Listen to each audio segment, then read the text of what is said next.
It all starts here. The seed will start germinating after about 6 or 7 days, and you just see the small plant just popping up. Then the women will come in with a little wire, and they just start picking one at a time until you only leave one inside.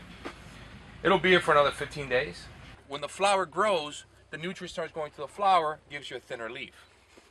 You do that a lot with Connecticut wrappers, and tobacco is a lot thinner. This stuff, we want to make sure the tobacco is nice and thick, so we'll top it. Then the plant just starts growing out. Then we start doing what's called the priming process. That you take the leaves all the way from the bottom. You take the first 2 rows. That's called, you've heard, first priming, second priming, third priming. What's left right now is the 5th and the 6th primings. When you take the leaves from the bottom, of course the nutrients keep going up top. The leaves up here, this is the stuff, these are the leaves, this is called the corona, the crown, the very top leaf. If you imagine the flower here, and the leaves coming out of here, it looks pretty much like a crown. These are the toughest leaves in the whole plant. They're the ones that got all the punishment from the sun, they're the ones that got all the punishment from the wind. They're up top. They're usually not very clean, they're not very healthy. They're great for filler. So you'll see, we'll probably see the men walking around, and they're doing what's called priming. They're going that way. And they'll take the leaves, they put them in the basket.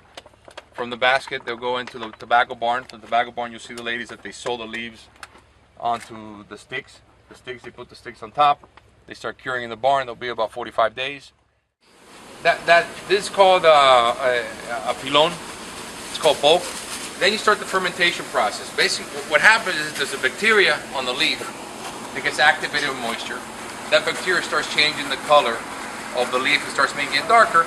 But you also end up with a chemical reaction that generates heat, vapor. And whatever moisture you have with that heat, vapor goes away, the tobacco gets dry. So you have to repeat this process every so often. You put the tobacco in bulk, and within 2 or 3 days, the temperature is already going up to 110, 120, depending on the variety. If we're growing like broadleaf or growing Mexican, it'll go up to 120 degrees. You can go up to 125 if you want. So there is such a thing as toasting the tobacco. You can burn it inside this thing. So what you gotta do every about 7 days, 10 days, you track the temperature.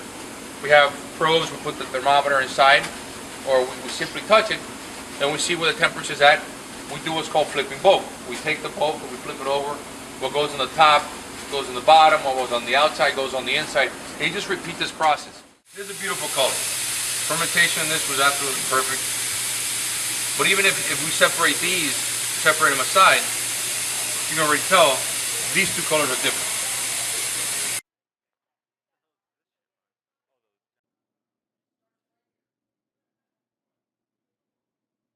With the accordion and sometimes the ligero, they'll do tubo on some of the blends, others they'll just do the accordion. And you put the ligero in the middle, and then you just start going around it. That way, if you notice all the cigars, when you burn our cigars, you always get the perfect tip right in the middle.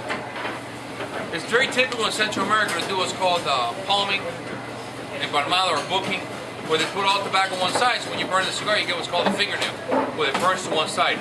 I hate that. During the boom, we were letting people make 500-600 cigars a day, a pair. Now we're down to only 200, 250. A lot less cigars. Quality, period. Quality, quality, quality.